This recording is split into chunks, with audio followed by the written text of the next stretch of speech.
Hello, this is Warren, and I'm here today to review some typeface terms with you for the exam.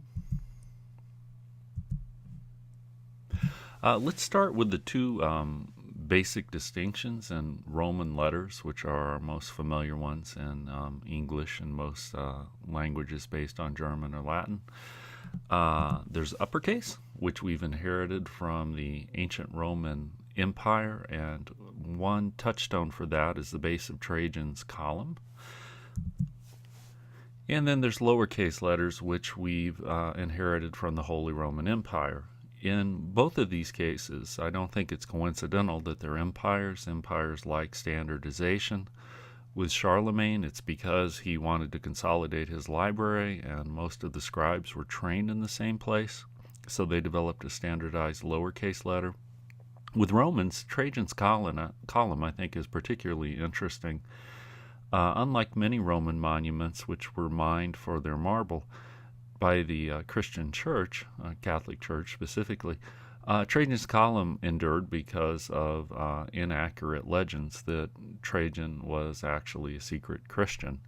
And because of that, the column endured, and the capital letters on Trajan's column have been particularly influential over the years, particularly when someone wants something that looks distinguished or solid, classy.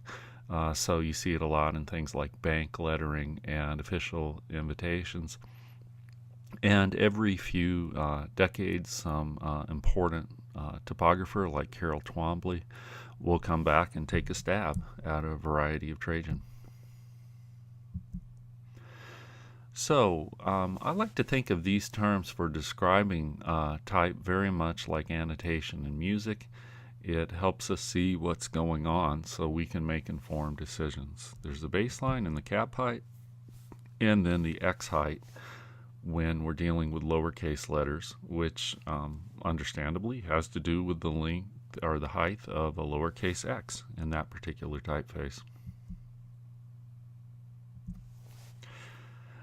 Senders and descenders, I went right by it, but those make it easier for our eye to distinguish between letters. They can cause a bit of a trouble when you're trying to balance the distance between lines. So let's go to the difference between a typeface and a font. This is something you might not always run into, but I think it is important to know the difference. Typeface is the whole shebang. So Helvetica is a typeface. Myriad Pro is a typeface. Generally, anything with Pro after the name is going to be typeface with several different weights and variations, all of which have a kind of consistency.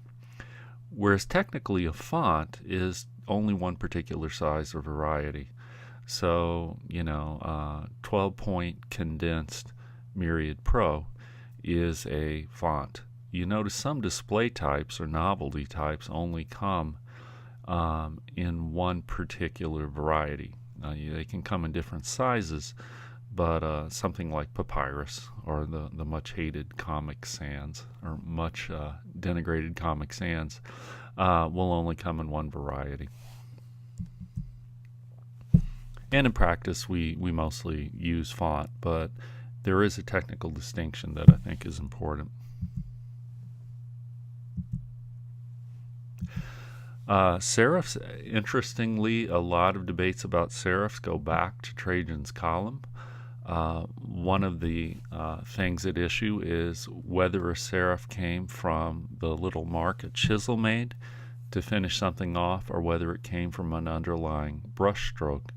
When we look at these different kinds of serifs, adnate, reflexive, and transitive, you can see how they harken back to handwriting. Adnate has that nice smooth transition that's called a bracket, that little curved part down there that flows smoothly in. If it's reflexive, it looks like it draws back into itself. And technically, only typefaces that are transitive are italic, and other ones are called oblique. I think I have a slide on that. There we go. So technically in italic, you ought to, in theory, be able to form a smooth line from one letter to another. And if you see a typeface that looks italic but is labeled oblique, it's because it lacks those transitive serifs.